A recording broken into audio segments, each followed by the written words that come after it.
Do you want to boost your problem-solving skills and increase your chances of success?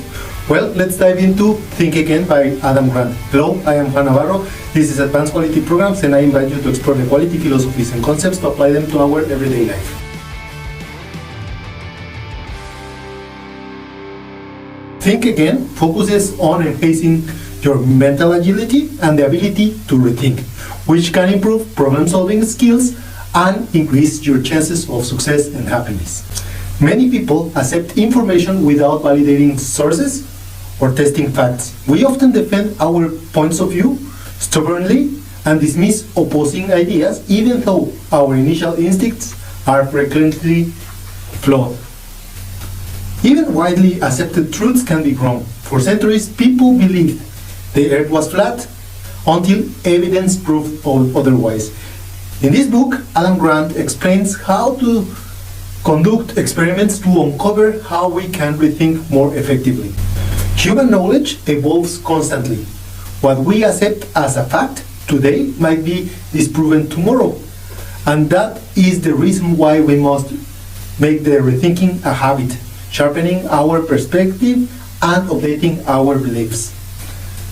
Since it is easier to notice rigid thinking on others than in ourselves, we need to be aware of two psychological biases that perpetuate flawed perspectives.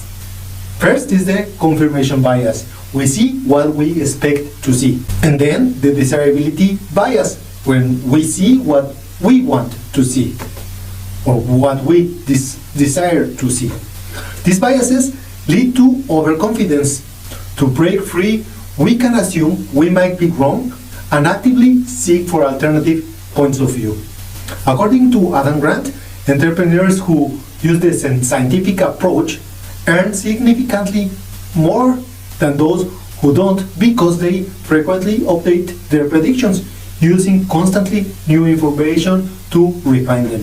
To rethink effectively, the scientific approach is better than the one of preachers, prosecutors, or politicians. Scientists remain open-minded, treating opinions as hypotheses to be tested, seeking confirmation and conflicting information, engaging with diverse perspectives, and using the experimentation to refine the ideas.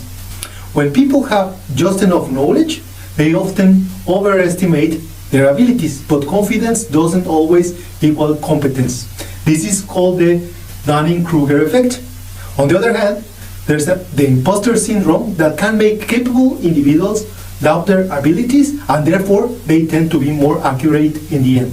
When our core beliefs or identities are challenged, we often shut down or become defensive, creating rigid thinking. Therefore, it is better to let go of our outdated beliefs and embrace mistakes. This is an essential part of making progress. Every wrong answer is a step closer to the rigid or the right one.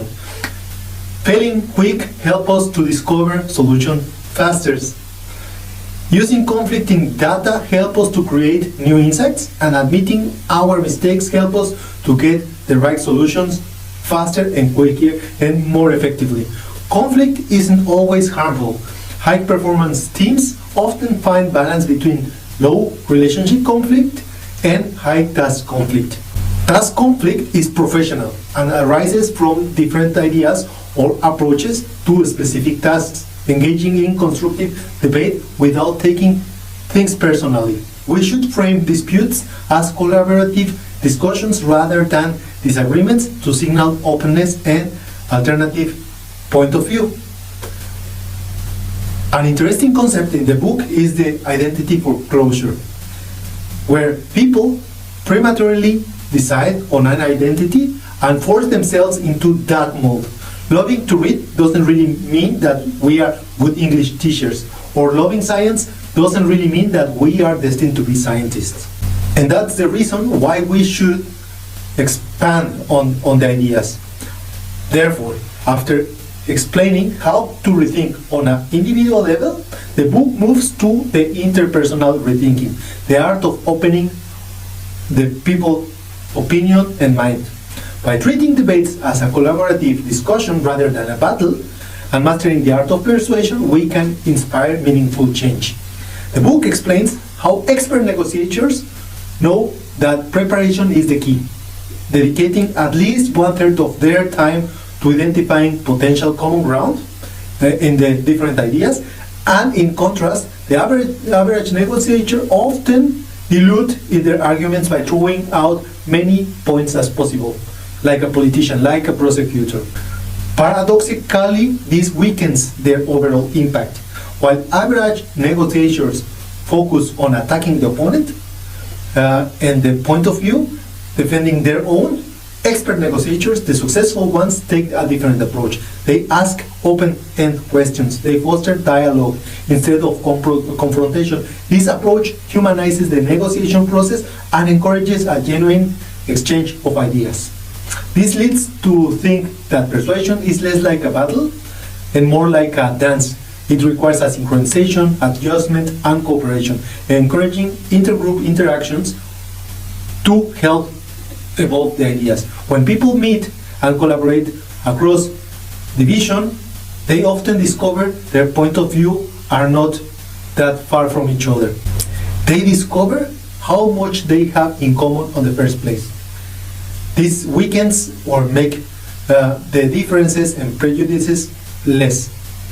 When we resist ideas, it's often because we feel pressure to change, not because we disagree. The harder we push, the more we resist. By showing genuine curiosity, we lower defenses and open the door to self-reflection. Summarize our reasons for change and explore potential steps together, offering guidance only when we are invited to do. That's the reason why great listeners are mostly passive. They practice influential listening, asking insightful questions and responding after thinking. Aim to increase our ratio of questions to statements, giving people the space to think, reflect, and decide for themselves help us to improve our negotiation skills and our thinking. Rather than imposing our point of view or offering unsolicited advice, we allow others to uncover their own solution. This creates ownership and paves the way to meaningful and lasting change.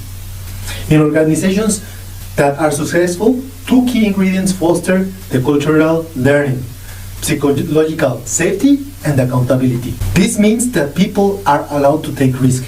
They challenge the status quo. They admit mistakes without the fear of punishment.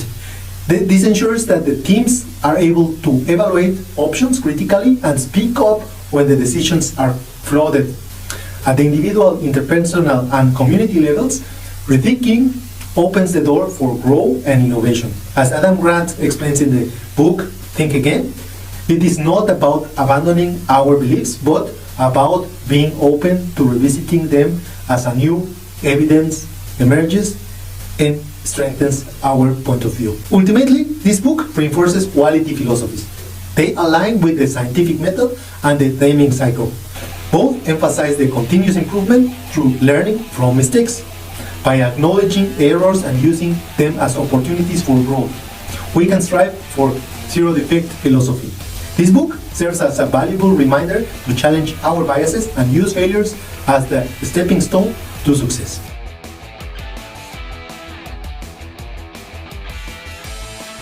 And that's all for today's episode. I hope you enjoyed the information I just shared with you. And if you did, don't forget to hit like.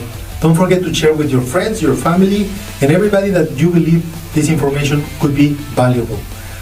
I appreciate everybody that has acquired the books Life Quality Projects, Principles of Quality, and all your ratings on Amazon and Goodreads. Before leaving, don't forget to hit the bell so that you get a notification on the next episode.